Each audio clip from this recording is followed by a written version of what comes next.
Welcome back, everyone, to Week 5 of the NA LCS. Now, earlier in the broadcast, we asked, who is your midseason MVP and why? There's been a lot of love for Cop's grab. Close. Can I just take a moment? I'm going to take a moment. There's been a lot of love for Gravity's Cop, and we saw him coming up really big in that last game there. Yeah, Cop's been really great. So he is right now the leader in total gold and total kills this split of the LCS. And it's incredible to see how well Gravity is doing. So first of all, he gets these leads because they're playing around him, right? They're funneling him the gold, they're funneling him the kills, they're funneling him the minions. And that's working, by the way. Cop is the carry this team is in third place because of. And it's crazy to see. Bunny got benched from Curse, now Team Liquid. Cop got benched from that team. Sank got benched from that team. Well, by the way, they're outperforming their old team. These guys are doing great playing around Cop. Massive props to him. Well, and then, of course, you have the TSM crowd, who are never ones to be quiet on the Twitter sphere. They're tweeting in force with quite a few people voting for Santorin, actually, saying that his transition to the team has been nearly seamless. Yeah, also his transition to a completely different style. Back when he was on Coast in the Challenger scene and back when he was on Cloud9 Eclipse in Europe, this guy was all about bullying the enemy jungle and going up there to push an advantage. Now, he's about assisting his mid laner and being a facilitator for the team. So Santorin has had basically, like they said, a very seamless transition and into the LCS. Only little bump was at IEM, but he's completely fixed all his problems, and he looks really good. Yeah, absolutely. Fantastic scorelines and kill participation from him. And we got a lot of responses that were singing Afromoo's praises. At Candace Grant writes, Afromoo for mid-season MVP. Those skill shots cannot be stopped. Hashtag, where did that come from? He's just been incredible. Yeah, I think Afromoo is absolutely great and a linchpin of CLG at the moment. They operate best when he's on a pick champion, because that is what the CLG that we've come to know and love this season is when he's playing one of those. Yep, they dominate vision control, which is partially Afromoo's doing. They out-rotate you, partially Afromoo's doing, and they pick you off, also part of Afromoo's doing. He's been so great for the team. Can't argue with any of that. So you can keep sharing your thoughts by tweeting at LOL Esports and use the hashtag LCS. But now we're going to turn our attention to the game at hand, Cloud9 versus Team Impulse. Cloud9, after 3 strong victories that had fans hoping they'd put their rough start to the split behind them, well, they've stumbled once again. Yeah, this is really kind of heartbreaking for all the C9 fans out there. All these other teams have gotten better and better throughout the years, and Cloud9, you know, they go up and down. Some weeks they look exactly like the old Cloud9, the 25-3 Cloud9 or the 24-4 Cloud9, the guys that go to Worlds twice. And then sometimes look like they did yesterday, or last week, I should say, where they're like, all right, their 5v5 is better than us. Let's engage a 5v5. All right, and it's been really heartbreaking. Yeah, and Cloud9, they used to be the kings of team fighting in the LCS, and they've lost that spark. It's partly the shot calling, it's partly choosing the right engagements, but it's all just crumbling around them right now. And that's the funny thing about team fights is, I think gone are the days where you win team fights because your players are individually better. You don't typically out-mechanically perform in team fights and win that way. It's about your ability to choose winning team fights. You think about all the great team fighting teams because they would pick 5v4s, where they start a battle off of a binding on the AD carry. Those are easy team fights to win that any team can navigate, and C9 used to be so good at dictating which fights they took. That's the spark that's lacking this year. Yeah, absolutely. They seem to be taking really any fight. And both teams in this matchup are reliant on their mid laners, Cloud9, to make those calls. But Zhao has proven he can carry his team in the past, but so far this split, we're not seeing that. Now, it's been a shadow of the Xiao we saw last year.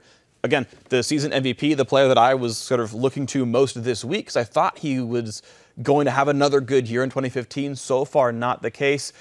You can't put all the blame on like him getting camped or something. There are ways to play passively. There's ways to not play Yasuo and die solo to Bjergsen in games. This is a player who needs to step up. He's got the #1 solo queue player in Korea, Rush, backing him up. Like, this should be a combo that, now we're 5 weeks in, should be working. This guy should be able to get out of his lane ahead, and he's not able to. Yeah, and Rush just can't dedicate all his resources to the mid lane. And I want to talk about TIP's jungler, Rush.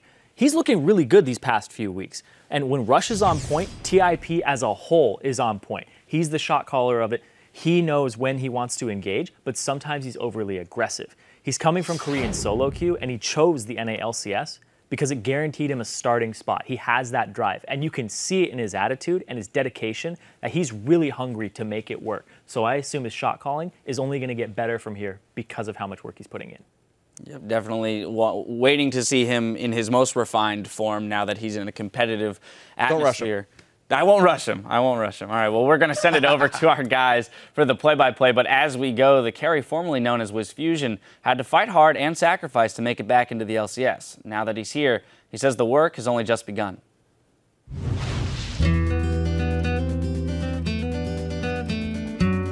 If I wanted to join a team, I had to, kind of pursue it rather than just let it happen to me. I got offered from Coast. I was already accepted into University of Washington. That was when I just made the decision, I should go fully into professional League of Legends. Look for the talent up here. That's WizFusion diving in there. Nice, man in trouble. The triple kill for Zig. When Apollo first joined our team, he didn't really have much experience with how to be a pro and things like that. So when he first came on board, I was surprised by how dedicated and hardworking he was as a player. He had insane work ethic. He was always grinding solo queue. He was super easy to work with and was always willing to learn. And overall, he was just a really good teammate. My first few games, I obviously had some land jitters. I didn't play as well as I wanted to. At the beginning of his career, he was kind of scared to make plays, but as he got into it, he was just a really amazing player and made plays when he had to. Coast backs against the wall. They got a 2-0 at this point. Complexity Black 1 game away from the LCS. The Nexus is falling. Is it going to be enough? Robert takes it down. Complexity Black make it into the LCS. It's really tricky for Coast now. We'll have to see what ends up happening with those guys. If they decide to go Challenger Series or if they decide to disband, some of those players have a huge amount of talent. Being on Coast was a beneficial experience for me personally to improve my play, but it didn't really help me get onto other teams. There was definitely a negative stigma on me saying that, I was too passive a player or I didn't work well with the team. I kind of knew what I had to do in order to get on another team, and I just tried to improve as an individual. I kind of knew that I could be at the same level as other LCS AD carries. It was just a matter of if the opportunity arises. Team Impulse, they were looking for tryouts, so I reached out to them and then I tried out and I did well. I think the biggest thing, especially when you're getting onto a new team, is to kind of have a blank slate almost, and so that you can learn as a team and you don't really have any ego. 从 Apollo 身上，游戏中可以学到很多东西，就是他对这个游戏态度非常好，然后平时打得很努力，然后经常会看录像，然后发现一些就是很特别的地方，然后跟我们去分享。I'm really unexperienced, so he guides me and teaching me how to play the game.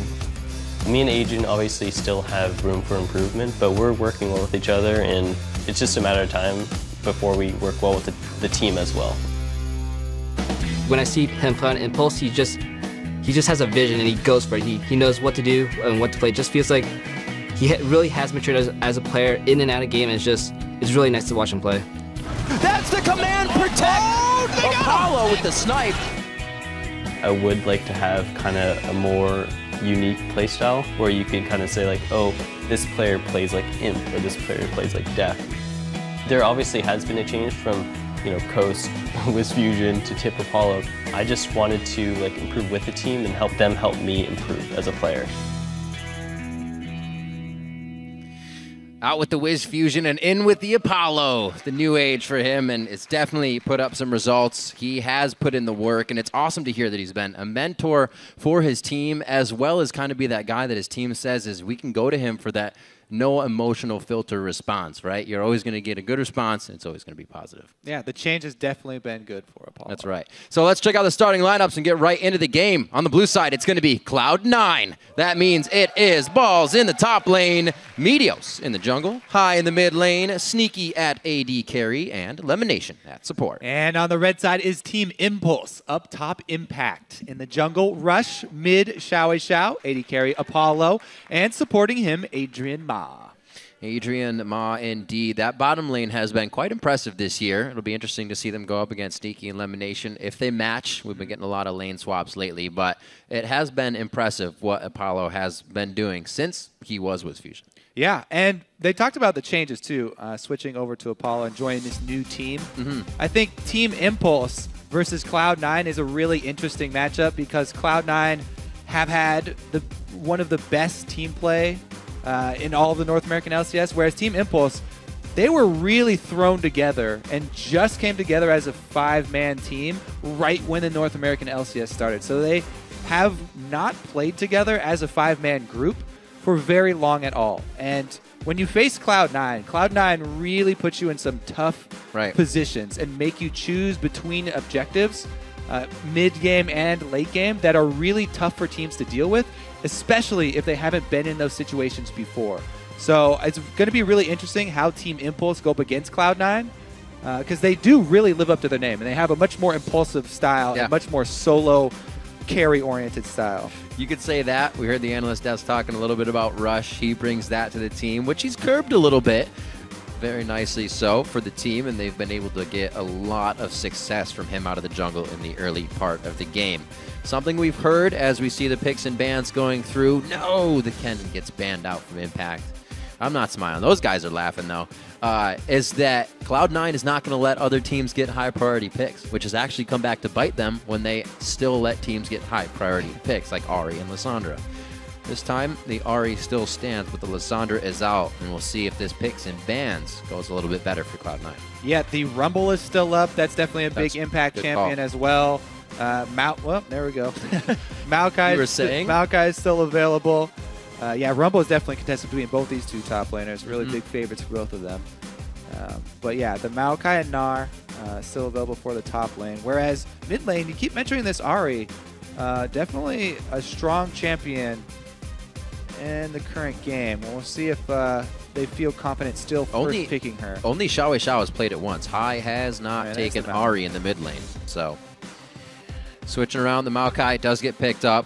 We threw that out there to be one of the top picks. We've seen Aurelia and Renekton from these guys up there as well, so Impact may have that as they hover their first two. Yeah, well, Rush always hovers over Lee Sin and Kha'Zix because of his interview. That was hilarious. But one day for Cloud9, I'm always thinking about what is Hai's champion going to be, because they're the ones who actually been at Caston. That's what he's been going back to recently, and he has had some trouble in the mid lane, as well as a bit smaller of a champion pool and not feeling completely comfortable on everything, because there's a lot of pressure on him. People always look to the mid lane because Hai does accrue quite a few deaths. That's true. And he spends more time roaming around and especially fighting with for vision. That title of shot caller. A lot is expected from that. Yeah, so getting him on something comfortable is always optimal. And for Team Impulse, they do have the counter pick available. So going to go with the duo lane first here and grab Apollo. A standard right now. Graves is pretty much the all-around solid AD carry for pretty much any situation in the bottom lane. Keep it extra safe with a Thresh. Adrian tending to that. Tending to go with Thresh more than other supports. He played that both games in week 1. So now what does Cloud9 decide to start to round out the composition with? Probably an AD carry here. The jungler has not been picked, even for the first round here at Team Impulse.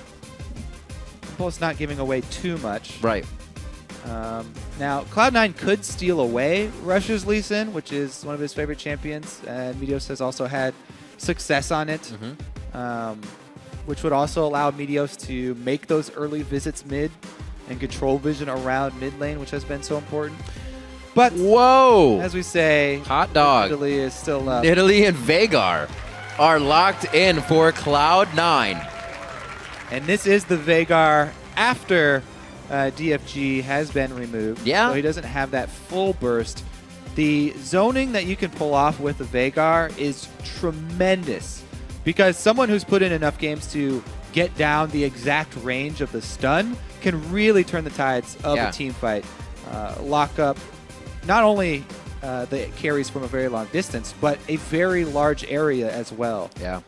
So Hai with some new picks. Oh, wow. It's going to be support Veigar. Oh, yeah. So I was thinking. one more trick. The picks coming in really quick here from Cloud9. Now, support Veigar, especially when you have a jungler like Nidalee who is ranged. I really like what Cloud9 can do here. They can actually call Meteos from the jungle really early on and get turrets knocking down very quickly. They have Trinity Force Spike on Corki, and the Veigar support, who provides a lot of zoning around those turrets. So Meteos on this Nidalee has pretty much free reign. Nidalee can invade jungles really early. She can go to lanes really early and even pressure turrets. I expect Cloud9 to have a very, very strong early game this time around. It's an advantage for them to want a 2v1. Not necessarily. I mean, you don't have to 2v1. They definitely can, and that's something that Cloud9 really do like whenever they pick up that Corki. Right. So I believe you're on to something here, and Cloud9 definitely enjoy 2 versus 1. It's only happened every game. But it's definitely not necessary with a Corki Veigar. I'm just seeing this Veigar being able to roam with the Nidalee if necessary, even more dangerous. We've seen the Morgana and Dark Bindings, but with an Event Horizon, that range, the ability to lock down potentially the entire team without having it be an ultimate pre-6 is very big. We'll see how Cloud9 uses it. They come into Week 5. Very interesting composition. Yeah, the thing is, Veigar, even if they did do 2 versus 2, he can hide behind minions to avoid Thresh hooks, whereas Thresh cannot hide behind anything to avoid the Veigar stun. You just disengage whatever you don't want. Throw down Event Horizon. Nobody's going to cross it. The Cloud9 fans are ready. It seems like we had a bit of a C9 mixed section there, but everybody's cheering, and we do see the compositions have been locked in. Impulse on your screen, ready and raring to go. Believe it or not, both these teams 4-4 right now as they look to get a victory in the win column, push each other down the standings. The coaches are ready. They pretty much have to leave it up to the players now, and whether or not that was really up to Charlie or the team, Cloud9 has an interesting one out of picks and bans. The teams are loading in, so head to Twitter and send hashtag C9win or hashtag TIPwin to us at LOL Esports. We'll be tallying your votes throughout the game. So with this Veigar pick, is there that kind of potential ability to fall very far behind if something in this composition doesn't work? Or are they kind of all right? I don't think it's anything more than any other support. Okay. Yeah.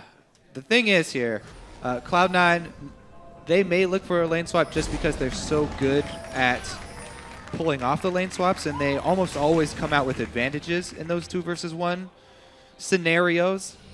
However, it does mean that the mid lane will be left solo. Hai versus Xiao. And Impulse are still working on the team's language barrier. Their goal is not to get used to all players using one language, but something else entirely. We just have to learn terms that we're all accustomed to, right?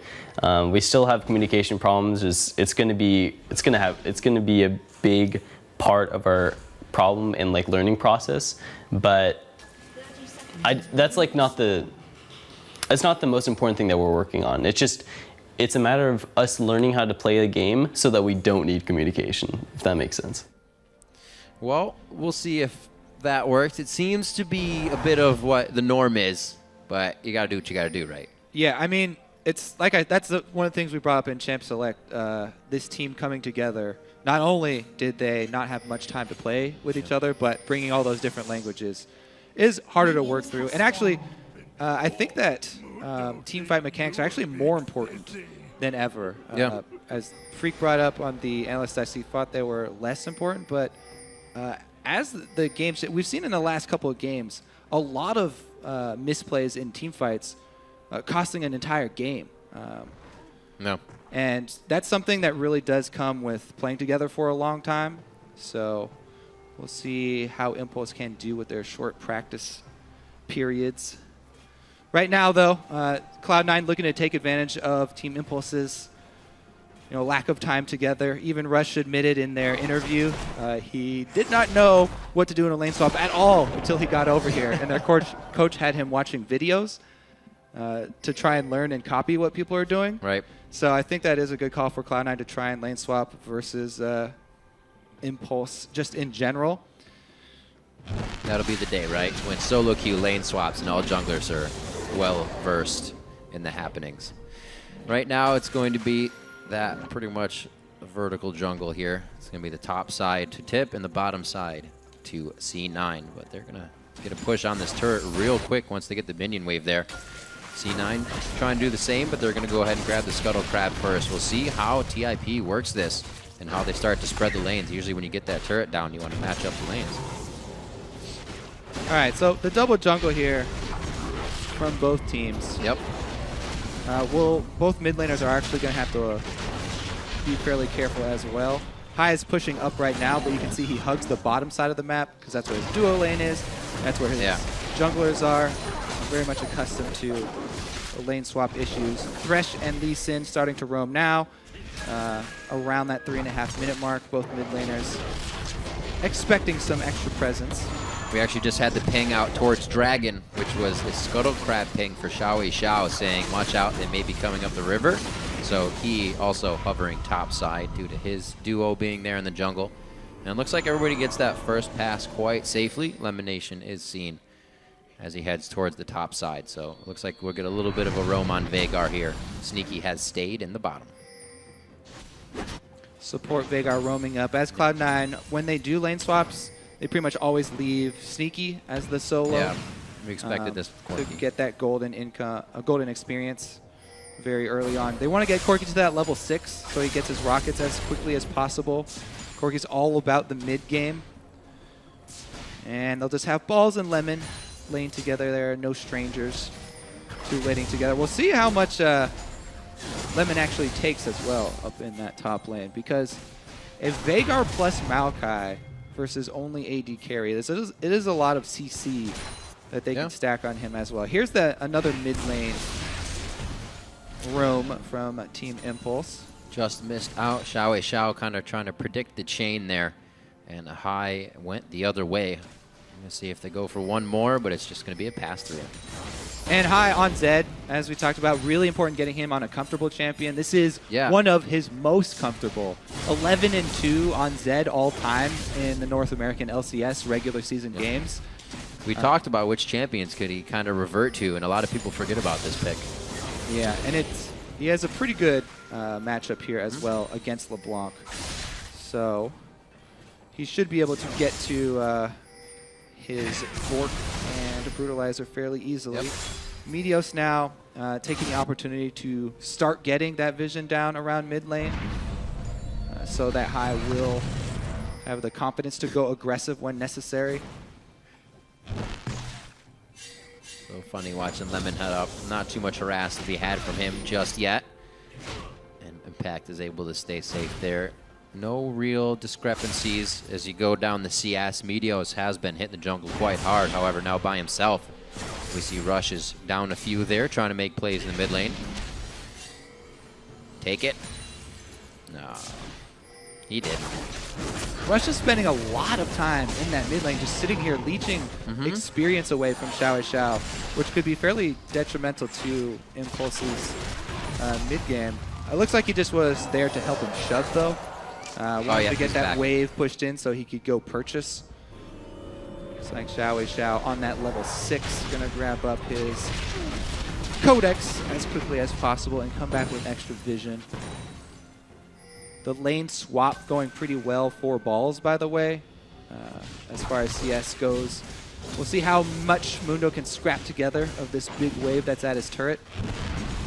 Lemonation using the sun to try and deny cannon minion there. Nicely done. Just harassing easily. Event Horizon cooldown is quite long, but he seems to be just throwing it out whenever he wants, as long as they have the vision to know they don't need it for a disengage. Meteos low in the jungle, so we won't see any help from him down here. They are quite pushed up. Rightfully so. They see Rush right in front of them, so they're not going to get any crazy ganks. Vision of Xiao in the mid lane. So Cloud9 is nicely pressuring advantages around the map. We see High now returning with the Cutlass to the mid lane. See if he puts some damage onto Xiao. We do know he's kind of in that phase of wanting to play safer / not die as much. We'll see if he can do that on Zed, who does initially need to go in pretty hard in these fights. Now he does have the extra sustain as well. Really, though, I want to keep track of Meteos here. He's farming really hard on this Nidalee. He's going, yeah. And he is definitely just back and forth in the jungle. He hasn't really made his way to lane. Pressuring Rush here. So we'll see when he does start to get deeper vision. Right now, though, he's just cleaning his jungle as efficiently as possible and hasn't tried to affect side lanes. Corki now hitting that level 6. He wants to go buy because they've lane swapped back, and very difficult to lane swap down a BF sword. So Sneaky will go back and try to get his Sheen at least. Waiting on a potion or so. Yep. And then he's going to head back to lane. 63-65 here, matched up.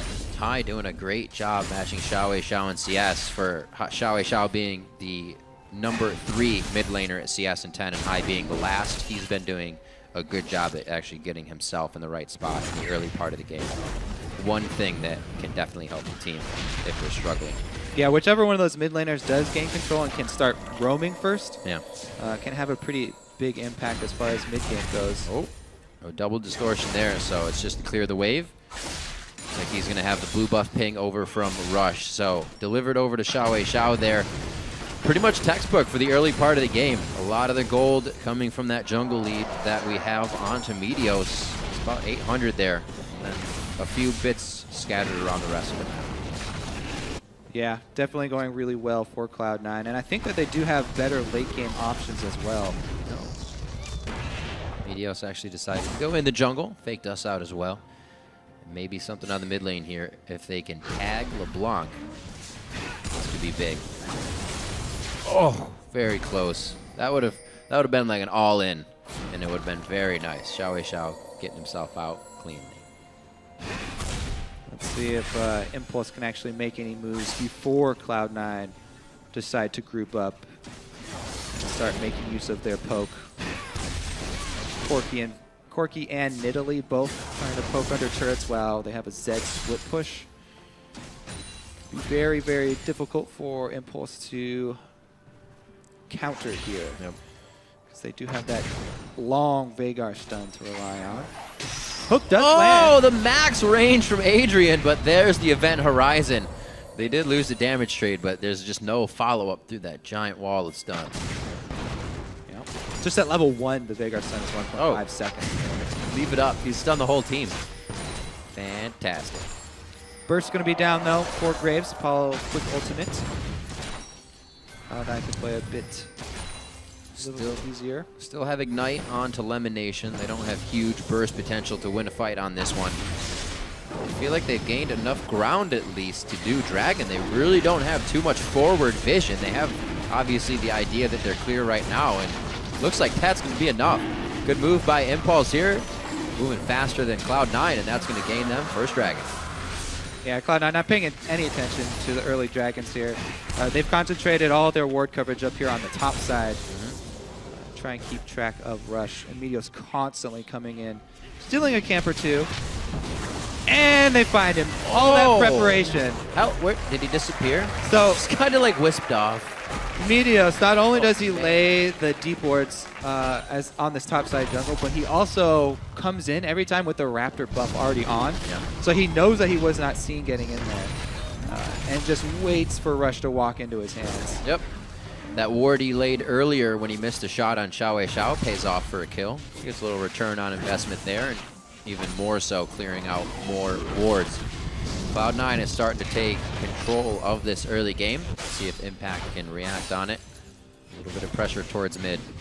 Looks like they'll be able to drop this one down. Good movement by Meteos. He's been everywhere and still has great farm this game.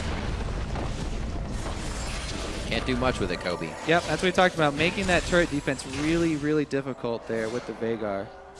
And Meteos on that poke jungler brings a lot of pressure. So with First Blood going to him, we may see them group up even earlier, try and take advantage of it. Few pings down towards the bottom lane. 80 carries are pretty even, so it's going to be up to who else can participate in this fight to really make it go down. You're going to get a little bit more damage out of Adrian than you do Lemonation, so they do have to be careful. Xiao does get to make a roam here, though, so let's see if he can answer on LeBlanc. Does have his Morellos completed. Oh. Just given away there by the positioning. Anytime Adrian moves up. Good call. Cloud9 respecting it, backing off. A little too close. Now, think about it, too. Well, they're making a good mid-push here. They're punishing Xiao for his roam. So first we'll touch on the turret that finally does go down. But think about it, too. How are Tip going to deal with the shove from Cloud9? When they group up and they have this poke advantage, it's fairly hard for Mundo to really break that because he has to come in with a teleport or try and flank somehow. To come from a different angle from the rest of the team. Because Mundo, if he comes from... Oh my gosh! I had to stop you for a sec, Kobe. That was amazing. I don't think they're going to do much with it. But back to Mundo. Another really long-range hook landing on Sneaky here.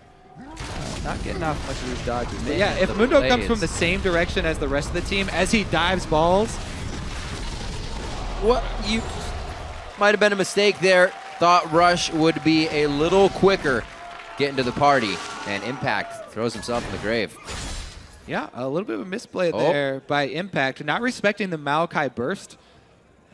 It is fairly deceptive how much burst Maokai does pack early game, but Rush definitely, or Impact, overcommitting there. Rare solo mistake. And once again, we see top lane, pretty big advantage here. Balls just solo outplaying Impact when they matched back up after the lane swap returned. Ping coming in from Xiao, letting them know high and back in the mid. Meteos freely with his map pressure, able to clear out wards deep on the side of Impact, Impulse, and Impact. He was over there. But we do see Cloud9 hasn't yet put those wards all the way past towards that red buff and behind. So still unsure about the distance they can go, but happy with their lead right now. Sending Sneaky back down to the bottom lane. Triforce completed for him. Xiao to pick up blue, and we have 2 minutes on Dragon. And Meteos has double buffs. He is a one-fed Nidalee. Yeah, he doesn't have to give it to high. Over and over. Yes, just clears so quickly, and with the first blood on top of it, he is very, very dangerous. And it's almost impossible to ward against that. The path they just took, 2 completely different ones, and they are just closing off every escape here for Impact. Yeah, and remember the focus that Meteos put on this top red side jungle. Cloud9 completely ignore early Dragon in order to gain control of this side, and they never let control of that top side go back into Tip's hands. Right now, Adrian making a roaming enter here and trying to gain some control back so that Meteos will not threaten Impact. Constantly taking those crabs as well, really easy for Nidalee since good money. Her mark does snare them now. Wow, that's really the first time we've seen just the initial burst on one catch. That is a lot, and Apollo cannot afford to have that happen again. The big one connecting for Sneaky, and this looks like it will be their turret. Yeah, we are getting to that really strong mid game now. Even the roam comes down for high, just in case Impulse stick around, ready for the dive. And why not? They pushed down that mid turret early so he could get a bit more roam on. He'll be there to stop this wave. Oh, he used his W. The distortion won't be used once again. His Mimic's already down. That's going to be the ignite. The death mark does not hit hard enough. And High takes the alt shadow back to safety. Yeah, so they actually lose out on summoners. Even though High had the advantage there, he burned both summoners. And Xiao was saved by the roam. But now it should be time, Cloud9. Both outer turrets, mid and bottom down. They could easily swing the poke squad up top and continue knocking those down because they've gained such control of this game. At this point, all they have to do is ward up around this blue side. No, they don't even have to. They're just going to take the dragon immediately. Well, they'll be more than happy to take top turret. They just have this first. And then they're going to go ahead and grab it. Impact and the rest of the team forced to stay in lanes, and the next dragon goes over to Cloud9. Level 11 balls here. He does have that second level of ultimate. I don't think it's really going to kill Impact in this 1v1, but they're going at it. There's already, no, I think he smited that, so he doesn't get the Raptor. He was just going for the CS. Xiao steals that away, and he starts his regular CS lead here as he starts to pull away, 171 to 163. Trying to answer here. Should be able to get this. Before they get into place. Well, the missile misses. Yeah. That would have been a good spread on the minions. Would have been able to clear it. Nonetheless, it is Impulse coming up with the turret. 4 strong in the mid lane. Teleports up on both sides. I think we're going to get a fight here, though. High split pushing in the bottom lane means Cloud9's pretty much just going to kite the fight and let the pressure go. They might just continue on with the 1-3-1 split push here, seeing as how Ball's got that solo kill onto Impact. Now, though, Impact with his Spirit Visage should definitely not be dropping again. So looking at 26 minutes for Balls to have his Rod of Ages stacked up. That's been completed just a few ago. And it looks like we're going to get a Rod of Ages as well onto Meteos, just not finished up quite yet. 3K gold lead for Cloud9. They're playing this one quite safe. High still split pushing in that bottom lane. You can see Impulse has a bit of money to spend here. They're just kind of hanging out safe in the lanes. Yeah, Cloud9 want to keep up the pressure. While they don't have, disengage really with Lemonation, it's sort of counter-engage. If Impulse a good way to put it. overextend and they get stunned up, and it makes it really easy to land all these skill shots from the Cloud9 3-man group. High going to continue to try and split push down here. Does have that Blade plus Brutalizer combo that he's looking for. Well, they have the wards to be where they are safely. Towards the bottom side, they can head over to High if they need to, or he can come up to the mid side, and they can add pressure anywhere they want.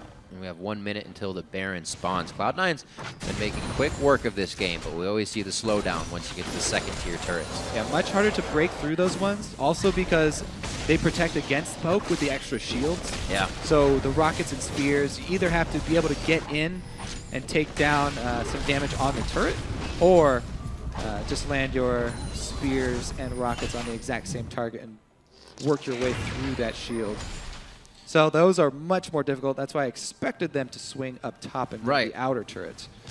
Figured that would have happened once at least the camps were clear. Raptors and Krugs are up. You may see Meteos go and smite that quickly. Actually, that's down, so we won't be able to get the buff. But yeah, definitely a little lax on taking this top turret in favor of Cloud9. But they're happy split pushing. High is still getting big, staying up in CS against Xiao. Looks like he's going to have that Youmuu's coming up next, if he decides to. Maybe he would wait for Meteos to start charging up his Rod of Ages. It's not a spike, but I don't know. They're definitely playing it slow for the advantage they have. Well, they've done a good job of warding up this blue side jungle, because that's the side that High is split pushing on, whereas Maokai is just hugging the turret over and over. In come the spears. He's got the blue buff now, so they can continue the pressure here. Oh.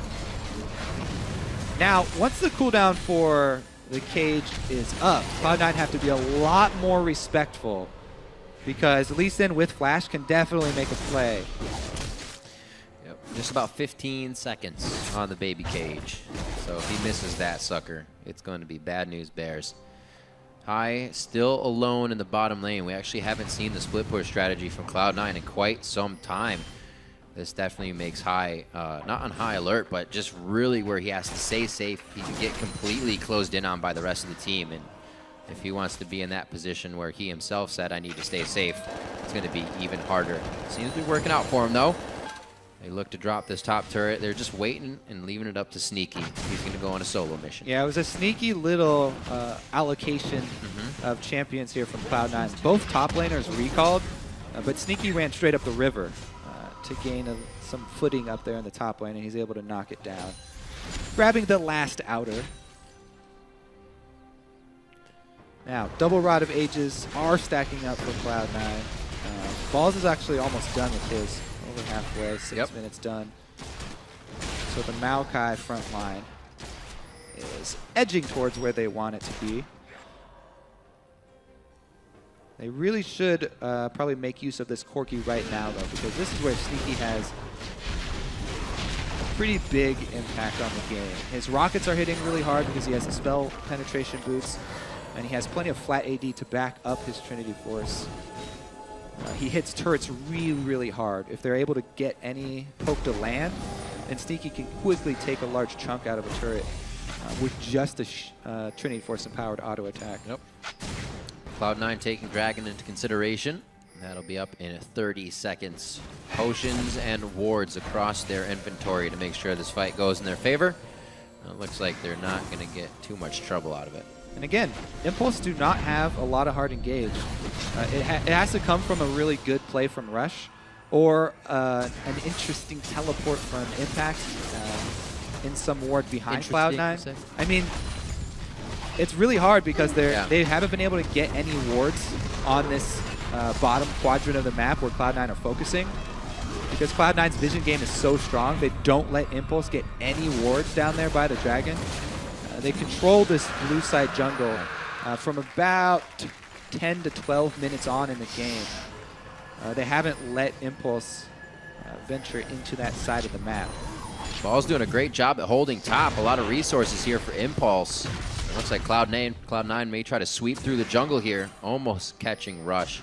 I thought they were either going to dictate mid. Oh, they want to collapse on him. Vision is only the only... Oh, a flash. He almost gets hit by the cage, but he is able to get out. And Rush, as we saw, was able to safeguard it. They couldn't shove really quickly up mid here for Impulse because Cloud9 really committed hard to trying to cut off Impact. And it looks like they are going for it. A little bit of ring around the rosy for Impulse. Gives them good positioning here in the mid lane. But that means they're also going to get sideswiped here out of the fog of war by that Event Horizon and Sneaky. Back to these guys in the top. The wet noodle fight as they back off from each other. We saw Balls walking over to the rest of the teammates. Power in numbers here for Cloud9, and they know it. Impulse is not taking these fights unless they're 100% sure they have more numbers. Oh, High's going for the assassination this here. Is gonna Impact. Be it. Boom. And the bop. He's not even going to have to let that one go off. You can turn off the vision from that ward just by sweeping it, and he went right past it. Right. To take advantage of the low HP Impact. Also knew that he did not have his ultimate, which wouldn't have even helped him anyway. But good play there by High, going deep into enemy territory and just bypassing the ward by sweeping it and running straight through that fog. Cloud9 using advantages as they used to. We haven't really seen this kind of free play out of them too much within this split. It's been a lot of communication issues and kind of trying to come back in games. But here with the lead, we see High now pressuring some solo kills by himself, and the rest of the team playing very strong. The Veigar pick working out for the team. Hasn't done anything too special yet. Interesting nonetheless. Definitely opening up options if Lemon Nation needs to bring something out due to the picks and bans. Cloud9 now moving up the mid lane, feeling sure about it. 3-0 on the scoreboard. It's been quite a slow game in kills as Cloud9 has found everything they wanted and safely moved away from either that objective or that turret. And now they're able to even grab on Impulse's jungle. Yeah, Cloud9's control of the map has been spectacular, and they're constantly returning back to this blue side enemy jungle. There it is, you know, you lock down that stun and all your skill shots guaranteed to land. Jeez. There's the siege coming through. If you're too slow to get everybody in position. Even if you do have everybody in position, I feel like Lemon can still stun half your team. Yeah, you're done instantly when you get hit. There's the vision from the spears. They'll be good. Winions on the top side here are going to break the outer line. As Cloud9 says, that's fine. We're going to go ahead and take another turret consecutively here now to the bottom lane. There's the stun once again. Xiao could get hit up. Twisted advanced distortion to the back line. High can also make that move. He gets out with the alt shadow. May go down, but actually lives with a sliver of health and no more. And it looks like Cloud9 is forced to back off after going a little too deep on this one. And Meteos threw a spear that took Rush down to double-digit health. Almost took him out as well. Close stuff. Impulse kind of just scraping at these fights to keep them in their favor. Cloud9 knows they made a mistake there, so if it was the engage they wanted, that would have probably been an inhibitor turret down in favor of Cloud9. Good hold by Impulse. Let's see it again. Yeah, okay, so they're chunking down again, and then once again, we see the zoning of the Veigar.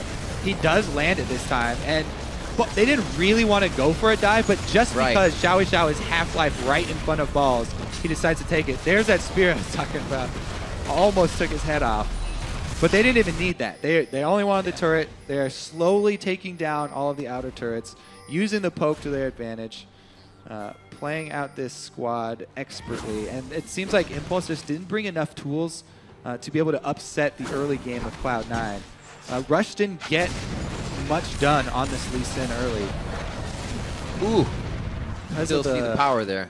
Because of the lane swap from Cloud9. And now they have to deal with the poke squad. These guys are spot on. Credit to Cloud9 this game for hitting their skill shots. Obviously, when they're locked up, it's quite easy, but you can see even Rush trying to dodge back and forth is still getting tagged. Everything working in favor of Cloud9 right now. Looking at a 6,000 gold lead pretty much on the dot here, just 30 minutes in. And with obviously Dragon not giving you as much, we say this quite a bit, that gold lead is coming from their map control. At this point, it's quite a bit. freely taking scuttles left and right. Meteos grabs another one in the game, 137 to 105. Far and beyond Rush into that CS factor. A few of the other lanes, 274 to 248 in CS as well for Sneaky.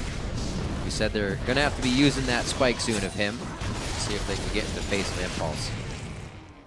They're really going to have to work around the Veigar Sun. You have to flank. Like, that's what I was saying with Mundo, you can't even come from the same direction as your team because Lemonation can cut off an entire pathway. Adrian gets chucked down to half.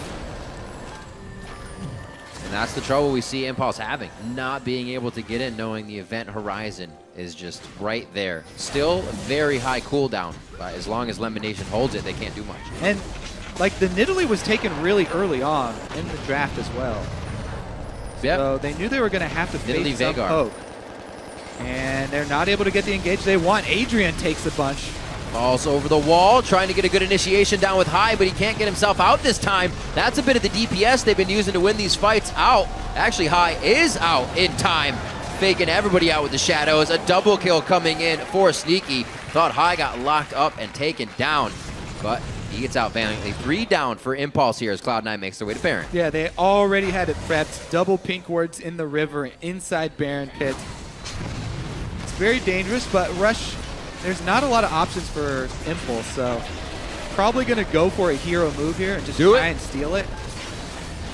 It would be the best option. I mean, they already have a bunch of people down.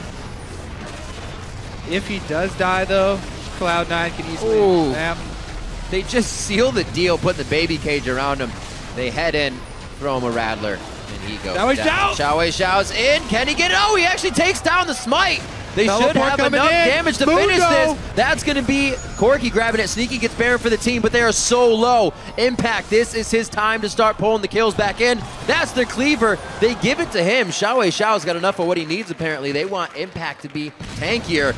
And Cloud9 is running for the hills as Impulse is going to be running for their turret. Yeah, Impulse probably should try and grab the dragon as quickly as possible, because if they don't get it now, Cloud9 are going to clean up. They ping out the turret, though. They'd rather have some global gold here. Finish off that secondary turret. With High being down for 20 more seconds as well, should probably be able to get this dragon. However, Xiaowei Xiao is low, and Cloud9 know it. So they might try and get over there. So, Balls dodges the hook with his twisted advance and gets right over to Apollo. High with the team fight Zed, getting to the back line, assassinating the AD carry and taking his ult Shadow back out. Just absolutely destroyed from that team fight. They have to have Mundo on the front line at the beginning. Well, they did pick up the dragon. We saw Xiaowei Xiao heading towards the top lane to get a push on that. And we see Balls cleaning that up right now, doing a little janitorial duty. Pretty much a fair trade on that. Apollo or Sneaky and Xiaowei Xiao going head to head. Sneaky definitely better off as he's able to heal himself up now with the Cutlass. And Baron to be used by Cloud9 as they continue their pressure. Those first 2 kills were the first kills that Impulse was able to grab within that last fight. So they're looking for more now and more ways to get back into this game as they're pushed up against the ropes. Yeah, I'm just, with the Baron buff added on to this offensive poke style that Cloud9 have with the Veigar, it just looks really, really dire here for Impulse. I know, whenever the Veigar Sun is down, they can back off, just give some space here. However, whenever the Veigar Sun is back up, you stun so many people, allowing those skill shots to land. A little bit slow there, Meteos doesn't follow up, but they did get the turret. Oh, High going deep. He gets out safely on that. And it looks like Adrian's going to be locked up by the team. He will go down. Cloud9 gets what they want along with the inhibitor turret. And they are onto the inhibitor. Xiaowei Xiao's on the backside looking to explode Lemonation or Meteos, hopefully. But a lot of hope has to go into this one. He gets Lemon, and he does get it. But he goes down. There's a lot of cost for going for these fights. High risk, high reward. But really the reward here is they just save the rest of the game. Not really much of a reward for Impulse. They get a support kill. You gotta take some of the good with a lot of the bad, Kobe. And now they're gonna have to defend a secondary turret with just AD carry wave clear. They will be hard pressed to do that. This is a punishing play style here from Cloud9 that they've brought out today in week 5, and it seems to be working for them. Impulse just could not find their footing. Right now, they're clearing up all the waves that are just being pushed into them due to Cloud9's control. We do see the Talisman of Ascension for Lemon Nation as well. Some options if they can catch somebody with Event Horizon, or even more disengage or counter engage. We've been calling it's such an offensive support, FLICKR here. Yeah, and you can constantly see them using the stun really, really well.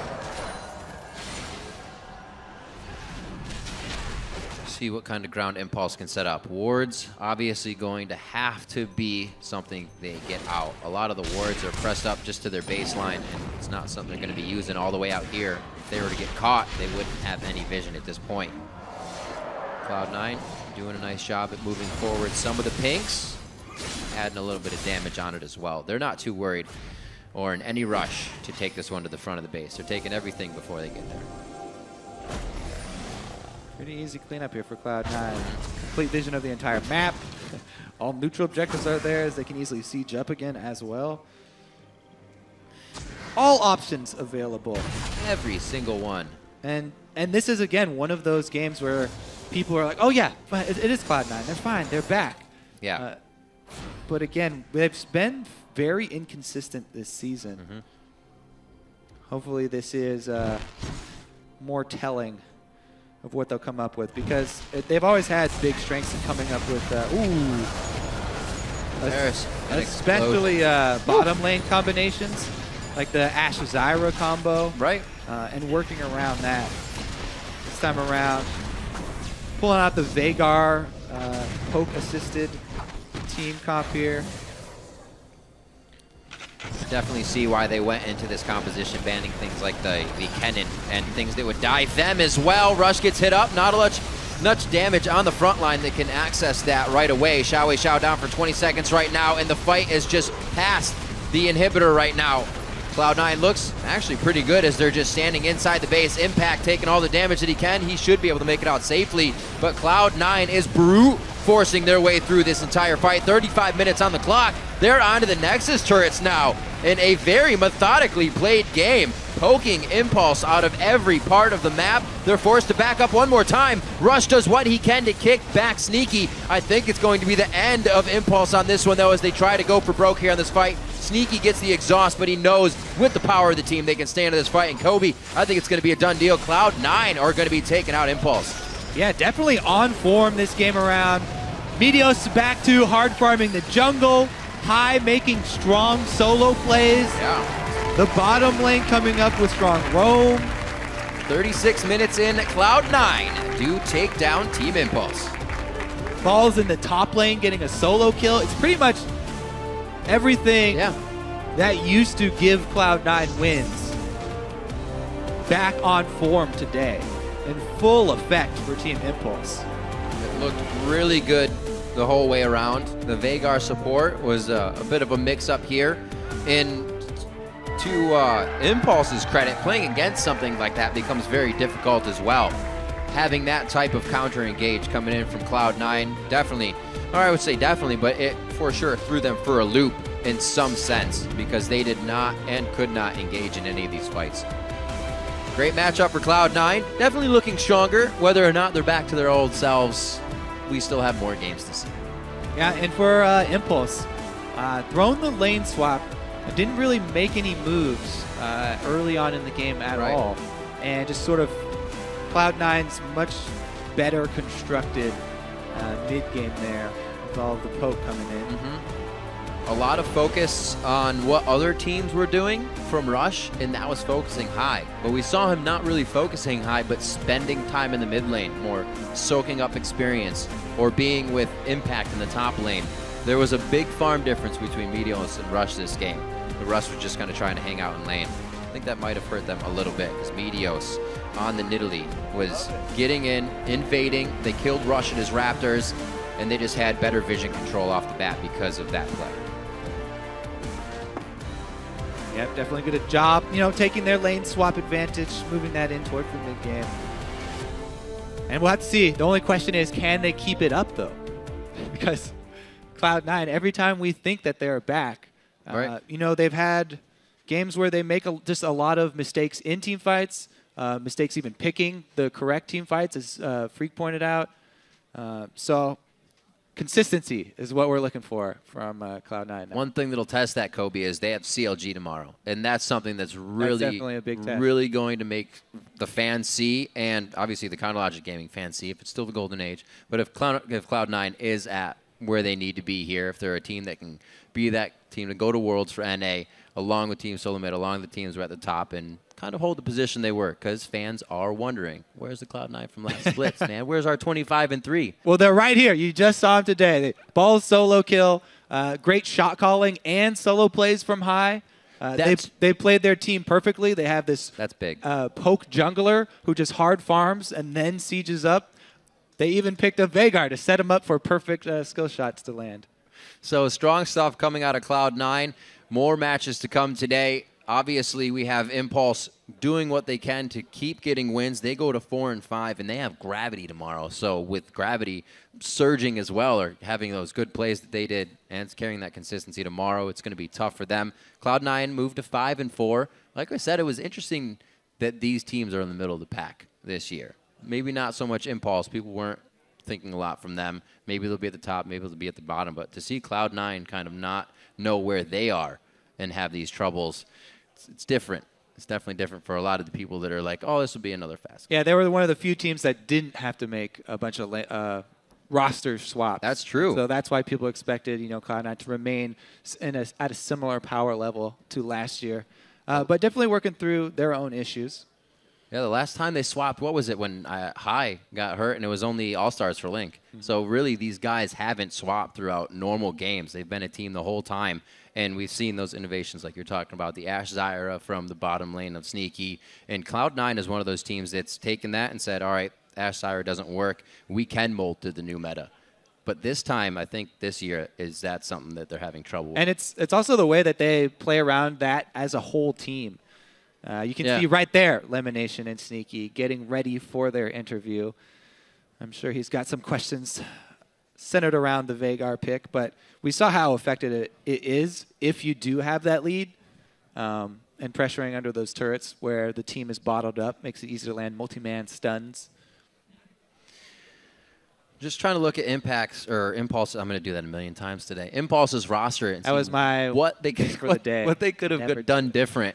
The Mundo pick, in general, do you feel like that rounds out the composition for what these guys could have had with kind of like, yeah, it is the tank. So, yeah, I do like Mundo currently versus some pickups. More against like sort of double AP or more poke-oriented teams. Yeah. But I don't know. Yeah, he never really got to get off the ground this time, especially since he misjudged the 1-versus-1 with balls. That was a tough one. Really, I feel like Impulse were missing some hard CC. All right, well, we are going to toss it over to the analyst desk right now to see what Cloud9's bot lane duo have to say about that matchup. Yeah, they didn't. Thank you, Riv. Want to welcome Sneaky and Lemonation to the desk after a pretty solid victory there, looking back to form. First thing I want to touch on, obviously, Veigar coming out. So the composition in general, Lemonation, what was the goal of the composition, and how does Veigar fit into it? It's basically a siege comp with Veigar. You want to throw down the stun, and it makes hitting the spears, any skill shots extremely easy. Okay, so it kind of takes the place of like a Morgana binding, but exactly. It's larger area of effect. A lot easier to hit. Yeah, exactly. Yeah, it's super easy to hit. Now it also zones them off at the same time. You get a stun, and no one else can follow up because it's so big. Gotcha. Now, how does that affect the laning phase, though? Because does that mean you're pretty much always looking for the lane swap? Maybe not as strong if you're in a straight-up 2v2? He's solid in 2v2. We would have been fine in a 2v2 situation. All right, I like it. And now, Sneaky, over to you. Just something quick I want to touch on with the 80 carries is I noticed you went for double vamp here, and you do pretty often like that double lifesteal. What's the reasoning behind that? Well, a lot of it is just being able to deal with bruisers super effectively. So if a Mundo is trying to solo me, I can heal up my entire life pool back in an instant. Whereas if I only have Bork, like I'll do a lot of damage to him, but if he's trying to damage me, I can't really get my life back. So I think double lifesteal in general is super effective. I really like it, especially on Kalista, but I've kind of like picked it up and applied it to my other 80 carries as well. All right, and we've seen you guys kind of utilize this poke comp and picking up that Nidalee from Meteos has been very helpful for you guys in sieging those turrets, and it seems to have circumvented kind of that mid-game lull that we see a lot of teams experience where they take the outer turrets and then they don't really know what to do for the next 6 minutes. Do you feel, though, that there is enough diversity in champions that allow you to play that kind of composition, or will it quickly be figured out, banned out, or countered? I think there's definitely enough sieging champions that kind of strat is always going to be viable, but I think the lull still happens regardless. I think we were just enough ahead that we were able to kind of bypass that game, but the inner turrets kind of creates the lull, no matter what. Well, I think there's still a little bit of a lull through the mid game. I know I was like kind of holding mid for majority, and we couldn't really push much just because like the tier 2 turrets are so strong. Anytime the wave got near it, like he still had the shield from the turret, and he got near the wave, and I'm like, all right, I'm not even going to bother with poke because it's absolutely useless. Right, yeah, at that point it's a waste of mana. How do you guys deal with that then? Is it just basically this is our time to get the correct vision out and wait for the next global objective to force a fight? Like what are the comms like when you're in that kind of lullish phase? At that point, since you can't really go for the turrets, you just have to go for other objectives. Like they're blue, red, dragons when it spawns. If you're strong enough, Baron eventually, but it basically just means control the map as much as you can, take any objective you can, and just wait. Okay, Yeah. so it requires you to have a lot more, obviously, map control and suffocate them out of the gold that they would normally get through jungle farm and things like that. Yeah, just by pressuring them, you can try and out-rotate them and end up getting free turrets. I think we did that this game. It just pressures them into going to one turret, and then the other lane's pushing, so you can just go to that quickly and take the turret for free. Now, on the topic of map control, a recent change we've seen has been to the trinkets, right? We've had a few changes in terms of cost, but also the actual effect of the trinkets. And the old norm was by the end of the game, you'd have the 4 red trinkets and a blue trinket on your 80 carry or something. I'm curious to know what your guys' take is on the new trinkets, because we've seen multiple teams try out different things with like, the pink ward upgrade, or multiple people taking the green ward upgrade for just more vision in general. Are you still looking at the denial game? Where's Cloud9's philosophy? First off, all of the upgrades are much more efficient now, so we're upgrading them a lot more and a lot earlier. Like basically at level 9, I want to look to upgrade my red trinket. And I think the yellow trinket upgrade is the best of any of them. It's like almost a sightstone by itself, so it's pretty good. And so in solo queue, everyone should be upgrading at level 9, please. Yeah. Actually, I don't pick it up at level 9. I pick it up after about second item. First item, I think it's a little bit too early. I tried a lot, and I just get really weak, and I can't get to my second power spike quickly. So I think second item, it's okay. If I feel like I'm not really getting insane gold income, I just stick with blue orb still. I don't upgrade it usually just because even though you get the little free ward from CV, I don't think it's too amazing. Like I've done little weird things where I just try and ward a bush behind them when they're trying to siege so we can have vision of that area. It doesn't have too many uses though, I think, the blue orb upgrade. It's good, but it's a gold dump, I think. Right. If you have too much gold. Dies pretty easily. Yeah. Absolutely. The final thing I want to touch on here is the fact that Cloud9 has been the subject of some criticism in your team fighting recently. I mean, you've always been known as one of the strongest, if not the strongest, team fighting team in North America. And we've seen, successes and failures so far this split in that area. How would you guys respond to that criticism, and do you feel like you're moving in the right direction to kind of resolve whatever issues lie there? I think we've just had more of an issue being on focus and like playing as a team than we were in last splits. And I don't think there's like an easy way to fix that except just, I don't know, practicing it as much as possible and trying to get it back on point, try to get our communication back on point. Absolutely, that's fair enough. I mean, communication is key, and just getting things into your bones, having things be second nature. Well, we've still got more games to come your way. When we come back, Dignitas will take on Counterlogic Gaming. Don't go anywhere. Oh, and Joel, get on Skype.